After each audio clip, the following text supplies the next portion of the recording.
এমা, নতুন বছরের প্রথম দিন তো জামাই আসতিছে। সকাল সকাল উঠে গরম গরম পরোটা ভাজিস কেনে, আর আব্বারে কবি কষায়ের কাছ থেকে বড় বড় ফানা ফানা পিস করে গোশ কাইটে আনতি, গোশের ফেরাই ভুনা করবি। আর দুপুরবেলা আমি ভাইরে কয়ে রাখ পানে খোপের সবচেয়ে বড় মুরগিটা ধরে জবাই দিতি। দিবানে চুপ করে থাক, ঘুমাতি দে এখন। রাত বিরাতে খাওয়ার লিস্ট বানাতি বইছে। হগের বাড়ি যাই আমার নেজার পাশের মাছ কপালে জোটে তাই কি আমাদের বাড়ি যেন তার যত্ন খাতিরের কমতি না পড়ে। 1 কেজি গরুর গোশ কাইটে 4-5 পিস করে নিছি। তা তোমরা চালে ছোট ছোট পিস করে কাইটেও নিতে পারো, কোনো সমস্যা নেই। নতুন জামাইয়ের জন্য করতেছে তাই একটু বড় বড় করে কাটা। ফেলাই দিলাম হাফ চা চামচ আদা বাটা আর হাফ চা চামচ রসুন বাটা। তারপর চিড়ে দিয়ে দিছি 6-7টা কাঁচা ঝাল, হাফ চা চামচ ধনের গুঁড়ো আর হাফ চা চামচ জিরের গুঁড়ো। তারপরে আরো 3-4টে শুকনো ঝাল চিড়ে দিয়ে দিছি। এইবার দিয়ে দিলাম 1 কেজি মতন পানি। তার মধ্যে আরো একটুখানি হলদির গুঁড়োও মেরে দিছি। সুন্দর করে নাড়ে চাড়ে ইচ্ছা তারে বাসি দিয়ে নিয়ে আসি 4-5টা, যেন একেবারে গলে যায়। দিনকে দিন আমার মুখটা কিরম রসগোল্লার মতন হয়ে যাচ্ছে। আরে তখন নিজের নজর নিজেরই না লেগে যায়। বরণ তো আল্লাহ রহমতে এখন আর ওঠেই না, বরণের দাগগুলোও চলে গেছে। আগে মুখের পরে 2-3 মণ তেল নিয়ে ঘুরতাম, আর এখন সে মুখের তেল ছিটে ভাপও কাইটে গেছে। গ্লোমিনাস পেজের এই আলট্রা গ্লো সোপ মেখে স্কিনটা কি সুন্দর হেলদি হয়ে গেছে। তো তোমাকে যাকে দরকার গ্লোমিনাস পেজে যোগাযোগ করে নে, পেজটা আমি ট্যাগ করে দিবানি।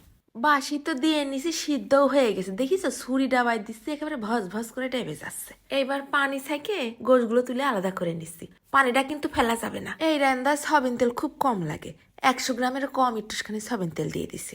তার মধ্যে ওই 100% সিদ্ধ করা গোশের বড় বড় পিসগুলো দিয়ে উল্টে পাল্টে সুন্দর করে লাল লাল করে ভাজে নেব। কি যে একটা ঘিরান আসতেছে।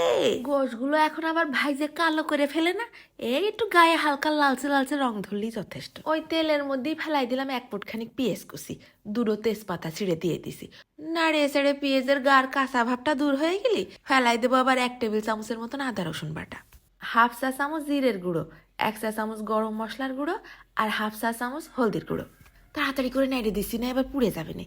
ফেলাই দিলাম 1 চা চামচের মতন শুকনো ঝালের গুঁড়ো।